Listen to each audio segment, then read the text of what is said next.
Tara, let's cook ng version kong laing with mega mackerel with natural oil. Maggisa muna tayo ng luya, bawang at sibuyas. Sinabay ko na nga din itong bagoong para mas maging malasa ang ating laing. Naglagay na nga ako ng coconut milk at ito na nga para mas maging masarap ang ating laing. Maglalagay tayo ng mega mackerel with natural oil.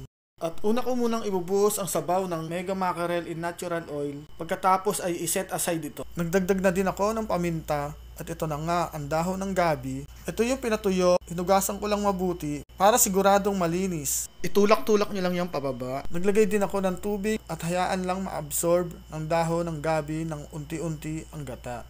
Makaraan ng ilang minuto, pwede na natin ilagay ang sili. Magbubuhos uli ako ng coconut milk para talagang maging creamy at magmantika ang ating laing. Naglagay na din ako ng patis. Pag ganito na ang itsura ng inyong laing, pwede na natin ilagay ang mega mackerel na mas lalong magpapasarap sa ating laing.